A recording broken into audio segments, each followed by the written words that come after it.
यहाँ हर गिरती जिंदगी किसी और की भूख मिटाती है। लोमड़ी माँ ने अभी अभी एक समुद्री पक्षी का शिकार किया है और जल्दी जल्दी अपने घर की ओर लौट रही है। उसे अपने 8 शावकों को खिलाना है, लेकिन यह एक ही शिकार सभी छोटे छोटे बच्चों का पेट भरने के लिए बिल्कुल भी काफी नहीं है। नन्ही लोमड़ियां झुंड बनाकर टूट पड़ती हैं और आपस में छीना झपट्टी करने लगती हैं। ये सिर्फ 3 हफ्ते के शावक अभी से ही खाने के लिए लड़ने लगे हैं। यहाँ हर एक निवाला जीवन और मौत का सवाल है। जैसे ही खाना कम पड़ता है, ताकतवर शावक पहले कब्जा कर लेते हैं और कमजोर बस देखते रह जाते हैं और चुपचाप भूखे रह जाते हैं। चट्टान के दूसरी ओर समुद्री पक्षियों का एक परिवार दिन रात मेहनत कर रहा है। माता पिता अपने बच्चों की पूरी देखभाल कर रहे हैं। ये बच्चे अब 4 हफ्ते के हो चुके हैं, लेकिन उनके पंख अभी भी कमजोर हैं और वे उड़ नहीं सकते। सर्दी आने वाली है और वे ज्यादा दिन इस चट्टान पर नहीं रह सकते।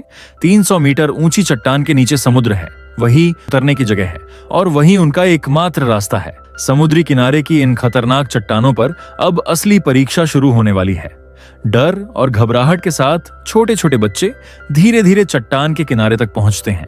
माँ के प्यार भरे इशारे और हिम्मत देने पर छोटा सा बच्चा छलांग लगा देता है और अपने पंख फैलाकर हवा में आगे बढ़ता है।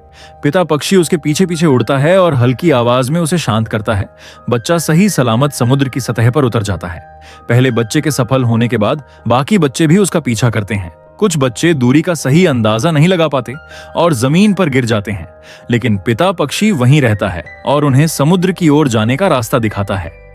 आसमान से लगातार और भी बच्चे नीचे गिरते जा रहे हैं। खुशकिस्मती से यह गिरना जानलेवा नहीं होता, लेकिन जमीन खतरों से भरी है। यह वह जगह नहीं है जहां ये बच्चे अकेले रह सकें। जमीन पर गिरे बच्चे तेजी से समुद्र की ओर भागते हैं।